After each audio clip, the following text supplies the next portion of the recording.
Le groupe Connect, expert en recrutement intérimaire. Rejoignez les 35 agences du groupe Connect pour des opportunités de carrière partout en France. Le groupe Connect présente Sud Radio, Destin de femme, Judith Belair. Bienvenue à toutes et à tous dans Destin de femme sur Sud Radio. Comme tous les samedis à 13h30, vous allez découvrir le destin d'une femme française au destin hors du commun. Tout cela inspiré par le livre au même titre de Valérie Pérez-Henouchi.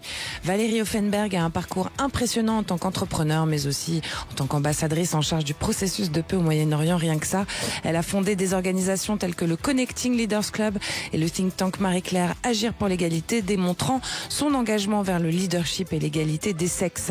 Alors votre nouvelle aventure, Valérie Offenberg, c'est le She Travel Club, un nouveau label pour le secteur hôtelier au service des femmes.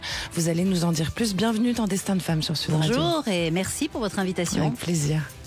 C'est parti. Sud Radio, Destin de femme, Judith Belair. Alors Valérie Offenberg, pour débuter, les 4 questions que je pose à toutes les invitées de Destin de femme. Quel destin, pour commencer, de quelle femme vous inspire le plus? Sans hésitation, Simone Veil. C'est vraiment la femme dont le destin est le plus extraordinaire. C'est une femme qui a connu les pires atrocités, mais qui ne s'est jamais considérée comme une victime. Et elle a transformé toute la souffrance qu'elle a connue, et en particulier dans les camps ou la mort de sa mère, en un supplément d'âme qu'elle a mis au service des plus démunis, au service des femmes dans les prisons, au service de la construction de l'Europe. Elle, la jeune fille juive déportée qui a construit aussi l'Europe, c'est un destin extraordinaire. C'est une femme qui également a créé un couple incroyable avec son mari Antoine, qui a eu 3 enfants. Voilà, donc pour moi, un destin exemplaire. Parce qu'elle a créé son destin. Alors ce qui est intéressant dans cette émission, c'est que c'est une dame, Simone Veil, qui revient beaucoup à cette première question, puisqu'elle inspire aussi beaucoup les femmes fortes qui ont pris en main leur destin, comme vous dites, Valérie Offenberg. Oui, et encore une fois, je trouve que c'est une femme qui a tout fait, voilà, et qui ne s'est jamais considérée comme une victime. Et c'est ce supplément d'âme, le fait qu'elle n'a jamais eu la haine, mais qu'elle a su transformer les épreuves en force. Et ça, je crois qu'effectivement, c'est une grande source d'inspiration. Quel est votre plus grand succès ? Alors, je dirais que c'est la diversité de mon parcours. Oui. J'ai toujours beaucoup rêvé, particulièrement quand j'étais jeune. Et cette diversité de parcours m'a permis finalement d'atteindre beaucoup de mes rêves. Et j'en ai encore plein d'autres à faire. Mais de n'avoir jamais cessé de rêver. Et donc, vous rêvez avant d'agir. C'est ça que vous faites, Valérie Offenberg? Oui, absolument. Je fais partie des gens... Quand j'étais petite, je voulais avoir de l'impact. C'était toujours le mot. Quand je serai grande, j'aurai de l'impact. Et quelque part, dans l'intégralité de mon parcours jusqu'à présent, c'est ce que j'ai essayé de faire. En étant un chef d'entreprise, parce que qu'est-ce que c'est qu'une chef d'entreprise? C'est quelqu'un qui identifie un problème et qui veut y apporter une solution. En tant qu'élue, ou là encore, quand j'étais représentante, quand j'étais à Paris, j'ai souhaité pouvoir avoir de l'impact sur la vie quotidienne des gens. Et effectivement, en tant que diplomate, en charge du processus de paix au Proche-Orient, certes, comme tout le monde peut le voir, je n'y ai pas réussi. Je pense que vous n'êtes pas la seule à vous être cassé les dents a priori. Exactement, mais ça n'empêche que ce que j'ai voulu faire, c'est justement essayer de construire des projets extrêmement concrets pour permettre aux Israéliens et aux Palestiniens de mieux se connaître et d'essayer de mettre en place des projets communs. Quelle est votre plus grande déception, Valérie Offenberg? Ma plus grande déception, alors je vais vous dire, j'ai une mémoire très sélective parce que je me concentre surtout sur les succès. Les déceptions, oui, j'en ai eu et je dirais encore récemment peut-être. La plus grande déception, c'est à la suite du 7 octobre qui pour moi a été un vrai choc humain. J'étais très surprise de voir beaucoup de femmes qui avaient travaillé avec moi, en particulier dans les organisations féministes et le think tank que j'ai monté, se taire et ne pas réagir suite aux violences qui ont été faites. Et même remettre en question la parole de ces femmes violées. Absolument. Pour certaines. Et ça, je dois dire que ça a été une très très grande déception. Je ne m'y attendais pas. Comment ça s'explique ça? C'est de l'antisémitisme pur ou c'est de la gêne? Qu'où ça vient à votre avis? Écoutez, je ne sais pas, franchement, parce que vraiment... C'est inexplicable en fait. C'est inexplicable. Et rien ne l'explique et rien ne le justifie. Moi, je me souviens quand il y a eu la guerre en Ukraine, je me suis sentie concernée. J'ai envoyé des vêtements. Quand il y a eu les femmes iraniennes, je suis allée manifester. Enfin, si vous voulez, j'ai eu le sentiment qu'il n'y avait pas d'engagement sélectif. Et pour moi, le destin des femmes, il était le même partout dans le monde. Il est commun, et bien comment sûr. était-il possible que face à cette violence innommable, cette barbarie qu'il y a eu le 7 octobre, il n'y ait pas eu de réaction? C'est peut-être une de mes plus grandes déceptions. Votre plus grande joie maintenant? Changeons de contexte. Eh bien, c'est d'avoir 3 enfants à qui j'ai transmis ce même goût de l'engagement, de l'entrepreneuriat. Ils sont tous entrepreneurs ? J'en ai 2 sur 3 qui sont entrepreneurs et le 3e est dans la finance, mais je sais que ce n'est qu'une étape vers l'entrepreneuriat. Et tous les 3 sont très engagés avec de belles valeurs. Alors, vous avez fondé le She Travel Club, on l'a dit Valérie Offenberg. C'est un nouveau label pour le secteur hôtelier qui est au service des femmes. Alors, vous offrez des services et des installations adaptées aux besoins des femmes voyageant seules ou en groupe, comme des mesures de sécurité, enfin, les établissements qui offrent ça, justement, des mesures de sécurité renforcées, des programmes de bien-être spécifiques, des espaces de réseautage, de rencontres. Est-ce que j'ai bien résumé ? Alors, très bien, je vous remercie. Pourquoi est-ce qu'on a créé ce label ? C'est qu'on s'est rendu compte qu'il y avait une vraie féminisation du voyage. 64% de tous les voyageurs sont des femmes et ça ne va pas vous étonner, 80% des décisions et des réservations sont faites par les femmes. Et pourtant, on a fait un grand sondage qui démontrait que 9 femmes sur 10 considéraient que le secteur de l'hôtellerie et du tourisme globalement n'avait pas adapté ses offres aux attentes des femmes, et l'expérience voyage d'une femme est différente de l'expérience voyage d'un homme. Et donc c'est pour ça qu'on a créé ce label indépendant qui permet d'auditer, de vérifier, de noter les hôtels en fonction des attentes des femmes. C'est important à la fois pour les hôtels parce que ça les aide justement à bien comprendre et identifier ce que c'est que les attentes des femmes, parce que je ne vous raconte pas, moi j'ai parlé avec des directeurs d'hôtels qui m'ont dit oui en fait les femmes, on s'était dit que ce qu'elles voulaient c'était des chambres en rose ou des coussins à fleurs. Vous avez vraiment entendu ça ? J'ai vraiment entendu ça, je vous assure. Eh bien non, mais non, c'était pas ça. Nous on veut de la sécurité, on veut certes du confort, des services. Alors par exemple en sécurité, qu'est-ce que ça donne concrètement ? Alors concrètement, par exemple, les femmes sont très sensibles au fait d'avoir quelqu'un 24 heures sur 24 à la réception. S'il y a un problème, elles veulent pouvoir s'adresser à quelqu'un. Elles apprécient les hôtels qui leur envoient aussi les transferts à l'aéroport. En termes de chambres, elles aiment pouvoir avoir des loquets intérieurs pour fermer la porte, parce que vous savez qu'avec ces clés électroniques aujourd'hui, on n'est jamais sûr que personne ne va rentrer. Et puis aussi d'avoir par exemple des Judas ou des chaînettes, parce que quand vous êtes dans un hôtel et si vous ne pouvez pas savoir qui est derrière la porte, quelqu'un tape à votre porte et vous ouvrez. Eh bien non, c'est pas possible. Donc voilà, ce sont quelques critères importants. On a aussi des critères en termes de confort. Par exemple, si un homme va dans un hôtel aujourd'hui, qu'il a oublié son rasoir, il va trouver un kit pour se raser dans tous les hôtels. Idem pour une brosse à dents. Une femme, si elle a oublié ses protections périodiques ou même une eau pour se nettoyer le visage, elle ne va pas les trouver. Donc aujourd'hui, tous les hôtels qui sont labellisés par She doivent obligatoirement avoir à la réception une petite trousse avec des amenities qui correspondent aux attentes des femmes. Et alors, est-ce que vous intéressez à la parité dans les hôtels aussi ? Absolument. Et donc là, justement, le 6 mars... à l'occasion de la journée de la femme, on va lancer nos prix des best hotels for women. Et c'est très important parce que dans ce prix, nous récompensons les hôtels qui à la fois apportent des prestations importantes pour les clientes, mais également pour leurs employés.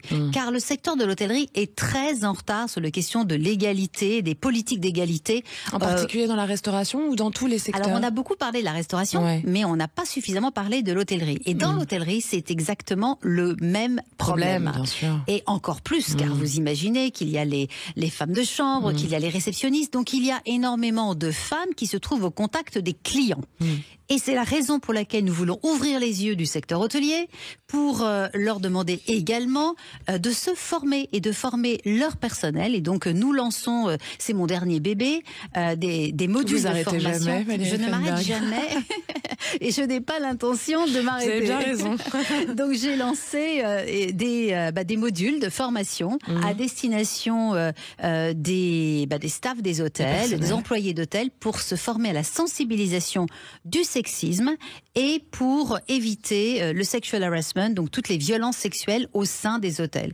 Et nous formons à la fois pour éviter ces situations extrêmement difficiles et délicates entre employés, mais également comment faire pour si c'est un client qui agresse une employée, ou comment faire pour éviter justement autrement d'avoir des problématiques entre et comment ça se passe clients. alors, vous avez des spécialistes qui interviennent Ah, alors écoutez, tout ça, ça vient de témoignages très concrets, puisque quand nous labellisons des hôtels, nous demandons aux femmes de nous envoyer des témoignages, et donc nous avons recueilli énormément de témoignages de clientes. Vous envoyez des clientes mystères aussi ou pas? Alors pas du tout, parce que ce sont nos clientes qui y vont, et ça se passe super bien. Et on reçoit énormément, donc, dans notre plateforme, de témoignages des femmes. Et elles nous ont partagé énormément d'anecdotes. Je vous en donne une, par exemple, en termes de sécurité. Elles nous disent que ça l'est arrivé d'avoir le réceptionniste qui va annoncer le numéro de la chambre à haute voix, et arriver dans la chambre, et d'avoir 10 minutes après quelqu'un qui arrive en disant « Ah j'ai vu que vous étiez toutes seules, moi aussi, est-ce que je peux vous inviter à prendre un verre ?» Des situations délicates où vous êtes dans un bar, et une femme a le droit d'être dans un bar toute seule si elle en a envie, de se faire importuner par des clients, de se faire offrir un verre. Et non, elles disent on ne veut pas que le barman soit complice de l'autre client et qu'il vienne nous apporter un verre. À la limite, si une femme a envie de l'accepter, qu'on lui laisse le choix et qu'on lui demande si elle le veut ou pas. Donc c'est au barman d'aller demander à la dame si elle est OK pour recevoir le verre. Elle a envie, oui. Elle n'a pas envie. Il ne le met pas dans une situation très désagréable. De se retrouver avec le verre en face d'elle. Donc énormément de cas très concrets, et on explique comment réagir et comment se comporter. C'est comme les compliments. Vous savez, il y a quelques années, on considérait que dans l'hospitalité, c'était bien de faire des compliments. Mais madame, vous êtes très élégante, vous êtes très belle aujourd'hui. Non, aujourd'hui, le monde a changé. Les femmes n'apprécient pas qu'on puisse porter des jugements sur leur tenue, et encore moins sur une sexualisation de leur corps. Donc on appelle à la vigilance, à comprendre ce que c'est que le sexisme, et surtout à donner des moyens de répondre s'il y a des problèmes de sexual harassment, et il y en a dans les hôtels. Et tout est une histoire de formation. Vous le savez, Sud Radio, c'est votre radio Destin de Femme. Aujourd'hui, c'est avec Valérie Offenberg, créatrice du She Travel Club, le label pour le secteur hôtelier au service des femmes. Vous restez avec nous, à tout de suite. Le groupe Connect, expert en recrutement intérimaire. Rejoignez les 35 agences du groupe Connect pour des opportunités de carrière partout en France. Le groupe Connect présente Sud Radio, Destin de Femme, Judith Belair. Si vous nous rejoignez, bienvenue dans l'émission du féminisme positif, Destin de Femme sur Sud Radio. Aujourd'hui avec nous Valérie Offenberg, fondatrice notamment du Connecting Leaders Club, du think tank Marie-Claire Agir pour l'égalité et du She Travel Club, le nouveau label pour le secteur hôtelier au service des femmes. Beaucoup d'engagement pour les autres, Valérie Offenberg, et beaucoup d'engagement pour les femmes. Oui, alors c'est vraiment quelque chose qui est important pour moi, c'est l'engagement. Et je pense que l'engagement est une grande force et un grand cadeau dans la vie. Parce que quand on fait pour les autres, c'est un enrichissement pour soi-même. Et c'est vrai que c'est quelque chose qui a toujours été au cœur de toutes mes activités professionnelles. Est-ce que vous pensez que la société a bien évalué et évolué aussi le traitement qu'elle offre et la manière dont elle traite les femmes en général, en fait, aujourd'hui? On parle de la société française. Alors oui, je pense qu'il y a une évolution, c'est certain. Et d'ailleurs, je dois vous dire que j'aime beaucoup votre féminisme positif, parce que moi je me reconnais également dans un féminisme positif. Alors qu'est-ce que vous appelez féminisme positif? Ça veut dire que c'est pas les uns contre les autres, mais c'est les uns avec les autres. Et moi, je pense que cette société, on doit la faire ensemble. Et je pense qu'il faut à la fois éduquer les femmes et les hommes à vivre ensemble, parce que c'est notre bien commun. Et c'est ce que j'appelle le féminisme positif. Moi, je suis pour l'inclusion et je ne suis pas pour la division. Alors, c'est la phrase que j'aime à dire et qu'on aime à dire dans Destin de Femme, c'est que le combat pour le droit des femmes ne doit plus être un combat, ça doit être une cause commune, en fait. Et c'est vrai que ça ne peut pas avancer, ce combat ne peut pas avancer si on fait contre la moitié de l'humanité. Absolument, mais je dois dire que moi j'ai rencontré quand même beaucoup d'hommes qui aujourd'hui l'ont compris, et qui savent que, par exemple, dans le monde de l'entreprise, qui sont conscients d'abord que les femmes représentent 50% de l'humanité. Et quand je vous parlais tout à l'heure du monde du tourisme, c'est vrai qu'aujourd'hui, dans une période où chacun demande de la personnalisation, les femmes sont majoritaires. Donc ils l'ont compris. Et puis je pense qu'aujourd'hui on a su prouver que nous sommes tout aussi capables que les hommes, et que les femmes par exemple, dans les conseils d'administration, apportent énormément. Et les hommes s'en rendent compte, et c'est une très bonne chose. Bien sûr.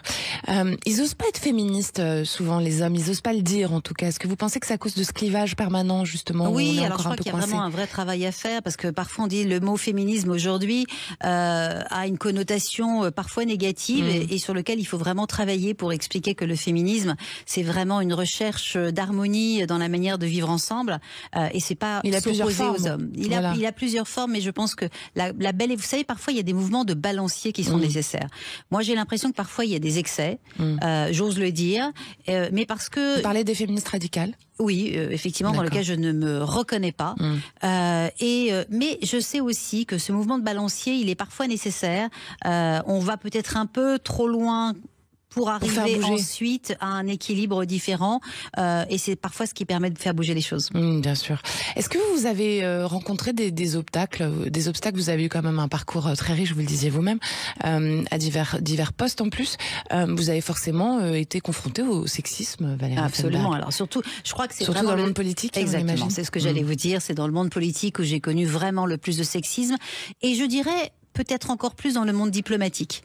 Ah oui. Oui, alors je crois qu'il faut le dire que s'il y a bien un endroit qui n'avait pas fait sa révolution, maintenant ça bouge un petit peu, c'est le Quai d'Orsay, qui était extrêmement masculin, avec dans le monde de l'entre-soi. Comment ça se fait ? Parce que c'est comme ça, c'est qu'il y avait très peu, c'était comme ça, c'était un monde très masculin.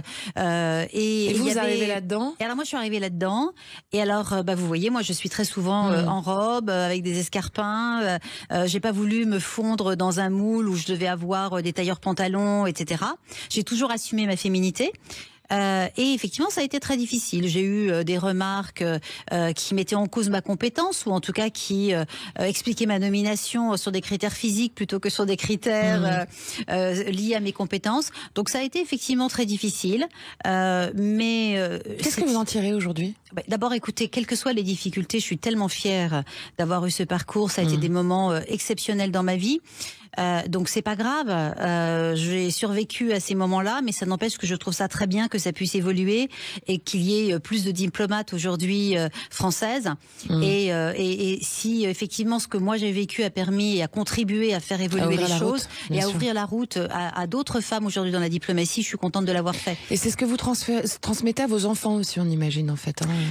Oui, alors filles ou garçons, quoi. Absolument. Je crois que, encore une fois, je crois qu'on a on dit qu'on a des épreuves qui sont proportionnelles à nos rêves. Oui. Donc moi j'ai toujours eu beaucoup de rêves, donc j'accepte les épreuves qui vont avec, mais tout ce qui ne tue pas renforce. Donc les épreuves, c'est aussi des moments qui nous permettent de nous tester et de nous faire progresser. Donc, alors pour revenir justement ce concept d'impact dont vous nous parliez tout à l'heure, votre volonté d'impact, en fait que vous avez rêvé avant de le concrétiser, finalement votre manière à vous de construire votre vie, d'écrire votre destin, c'est de vous projeter dans ce que vous voulez pour y arriver à tout prix et de vous donner les outils, c'est ça? En fait, je suis quelqu'un qui observe énormément. Et lorsqu'il y a quelque chose qui ne fonctionne pas, je ne m'en contente pas. Et je n'attends pas que ce soit les autres qui trouvent des solutions. Donc, ce qui fait que quand quelque chose ne va pas, je me dis comment je peux faire moi pour essayer de faire de résoudre ce problème-là. Et c'est pour ça que je suis une entrepreneuse, parce que face à une problématique, j'essaie de trouver les solutions. Et même quand j'ai fait de la politique, c'était vraiment pour avoir de l'impact, en me disant si quelque chose ne fonctionne pas, je ne vais pas faire confiance à d'autres pour trouver des solutions. C'est à moi d'y aller et à moi d'apporter ma propre solution. Est-ce que ça, c'est pas finalement le secret de toute réussite, d'y aller mordicus, quoi? Oui, absolument. C'est d'y aller et de se dire avec les dents, avec les ongles, mais je vais y arriver, et surtout d'accepter l'épreuve comme une partie du parcours. Et alors, est-ce que c'est pour ça que vous avez mis en place des initiatives telles que, on en parlait tout à l'heure, le Connecting Leaders Club, le think tank Marie-Claire Agir pour l'égalité, etc. C'était parce que vous vous êtes rendu compte qu'il y avait des problèmes, des nœuds à certains endroits, et qu'il fallait trouver des solutions, tout simplement, pour dénouer? Alors, je veux dire que quand j'ai fait de la politique, je me suis aperçue qu'il y avait beaucoup de choses qu'on pouvait faire, mais vous savez, quand on commence la politique, on apprend deux choses, c'est qu'il faut apprendre, la patience, et deux, le compromis. Et c'est pas toujours ce qu'on pense. C'est pas simple. Voilà, et c'est pas simple, et c'est pas obligatoirement avec ces deux qualités qu'on pense qu'on va réussir en politique. Mais je me suis rendu compte que finalement, le pouvoir ne faisait pas tout, et que parfois l'influence était plus efficace. Donc, vaut mieux être un peu dans l'ombre parfois. Et donc, quand j'ai quitté la politique, je me suis dit, eh bien, maintenant, je vais y aller par l'influence. Et par l'influence, c'est à travers des initiatives telles que le think tank Marie-Claire, mais également tous les grands forums que j'ai créés, qui me permettaient de réunir des bonnes volontés à la fois politiques, économiques, associatives, que je me suis rendu compte qu'on pouvait également faire bouger les choses, et c'est ce qu'on a fait en créant des livres blancs, etc. Et idem, quand je fais le She Travel Club, je me rends compte qu'il y a des problématiques et je me dis, je vais trouver les solutions, parce que franchement, je ne viens pas du tout du secteur du tourisme ni de l'hôtellerie, mais j'ai réussi en 2 ans. Mais vous voyagez déjà ? Oui, absolument, et je me suis aussi inspirée de mes propres expériences, mais je me suis dit, on va trouver une solution. Quel conseil, si vous aviez un conseil à donner aux jeunes filles, aux jeunes femmes qui ont envie de suivre votre route, justement d'être dans l'entrepreneuriat, pourquoi pas de se lancer dans la politique, ça serait quoi le premier conseil ? Alors je dirais d'abord, effectivement, c'est de croire en soi, c'est d'identifier ses forces et ce qui fait qu'on est unique. Parce que c'est la première étape. Et on est tous uniques. Exactement. Qu'est-ce qui fait notre unicité ? C'est quoi nos forces ? Parce que si vous n'êtes pas conscient de vos propres forces, comment voulez-vous que les autres les voient, les reconnaissent. Exactement. Bien sûr, Donc bien pour sûr. moi, c'est le premier conseil. Sachez qui vous êtes, connaissez vos forces. Bon, et puis ensuite un peu de pugnacité. Un peu de pugnacité. Et puis après, je dirais aussi de l'optimisme et de la bienveillance. Parce que quand vous êtes bienveillante et optimiste avec ce qui vous arrive, eh bien, finalement, il vous arrive de plus en plus de bonnes choses. Si vous aviez un souhait, Valérie Hoffenberg, quel serait-il ? Oh là là, simplement.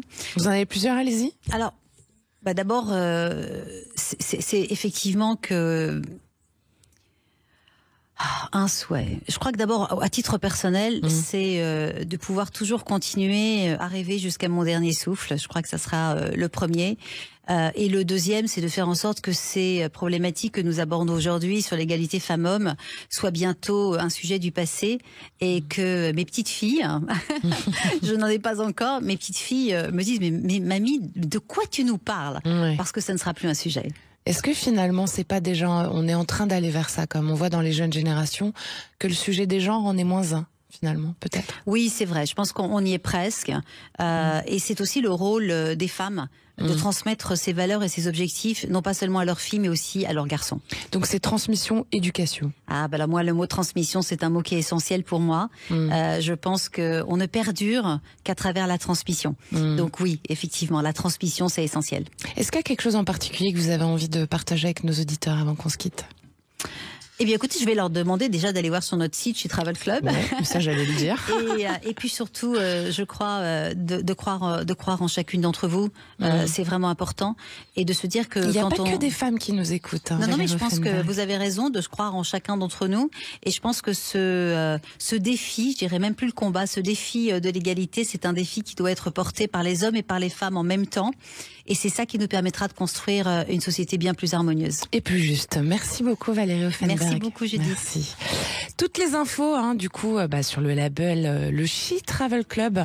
Donc le She Travel Club, mesdames, c'est pour savoir dans quels hôtels vous pouvez aller en toute sécurité et voyager avec grand plaisir, sans stress évidemment. Tout ça, c'est fondé par Valérie Hoffenberg. C'est à retrouver sur le She, donc comme She, elle en anglais, SHE travelclub.com tout simplement. Nous, on a rendez-vous samedi prochain à 13h30 pour un nouveau Destin de Femme. Demain, c'est excellent à 19h. Vous le savez, le podcast Destin de Femme, tous nos autres rendez-vous sont sur sudradio.fr, la chaîne YouTube de Sud Radio, sans oublier les réseaux sociaux et tout le tout team. Et puis ça monte les auditeurs. On vous remercie pour votre écoute fidèle. On est bien content de vous avoir avec nous. Merci à Maxime qui réalise pour vous aujourd'hui. Merci à Sud Radio et ses équipes. Je vous embrasse, à la semaine prochaine et à demain. Sud Radio, Destin de Femme, Judith Belair. Avec le groupe Connect, expert en recrutement intérimaire. Rejoignez les 35 agences du groupe Connect pour des opportunités de carrière partout en France.